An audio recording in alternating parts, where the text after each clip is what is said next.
Running back dilemma. So today I'm going to be hitting you on some backfields that you may have some interest in investing in on draft day, and then some backfields that you should be running far away from on draft day. So let's get right into the episode.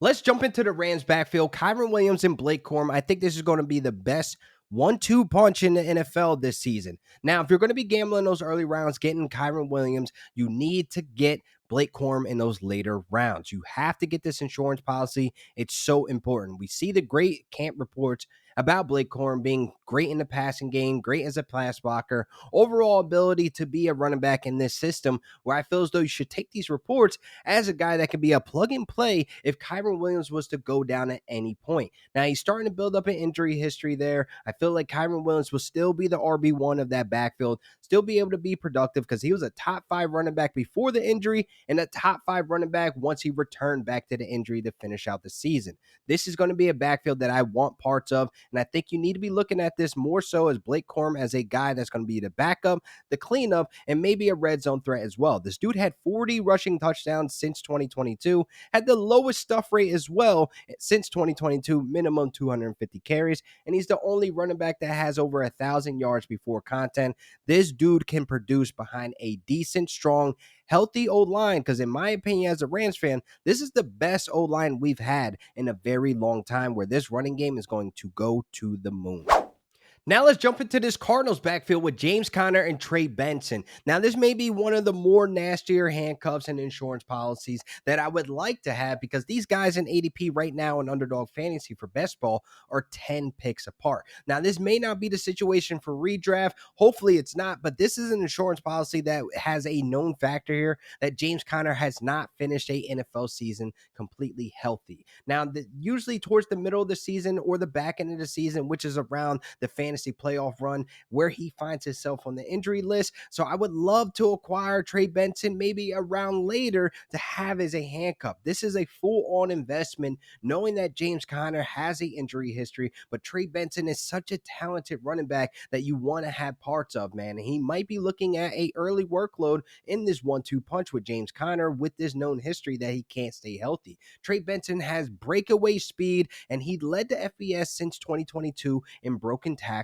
So this guy is hard to bring down, and this is an offense that I want to have at least a part of, because the Cardinals were the 4th most efficient yards per carry basis towards the running back unit in the NFL last season. So we already know this O-line is intact. Kyler Murray is back, and James Conner's production took a huge boost, rising in the back end of the season once Kyler Murray returned back from injury. So Trey Benson is a guy that I can see falling into a workload when you're in that playoff run. Instead of running to the waiver wire looking for a guy, I'd rather have him as a guy on my bench ready to go when his name is called.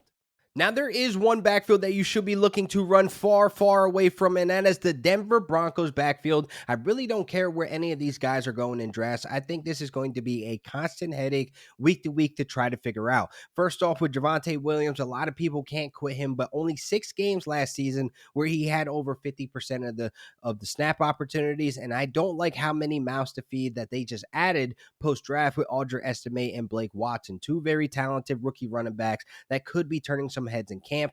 Audrey Estime is dealing with a knee injury right now that took him out of the remainder of OTAs, but I think he should be fine back before camp. And I really feel as though with Javonte Williams or Jaleel McLaughlin, who's making a lot of noise in camp right now, is a guy that a lot of people are pointing to target in drafts. Overall, this just looks like a constant headache from a week-to-week basis, where not one of those Broncos running backs finished top 30 last season. So it doesn't spark much interest and make much demand to go ahead and get a piece of this backfield. I'd rather pivot to other options or other positions when they come up on my draft board.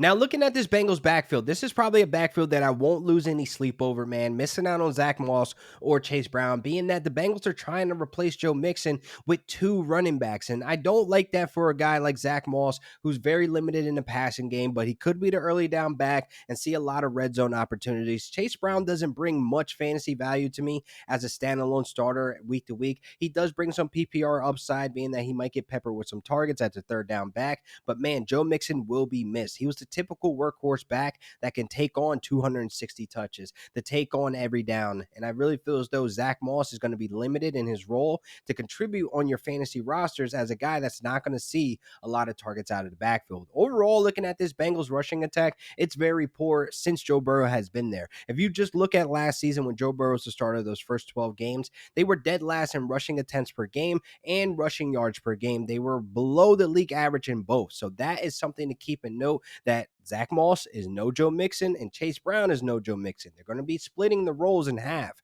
So why even invest into this backfield? I honestly would pivot to other areas in the draft. So this wraps up another great episode of RotoBaller Fantasy Sports YouTube channel. Please make sure you guys like and subscribe and head to the website. Sign up today and get 10% off of your subscription using promo code FIRE, FIRE, fire content only. You know what I'm about. You guys can follow me at Real Deal Fantasy on all social media platforms. Until next time.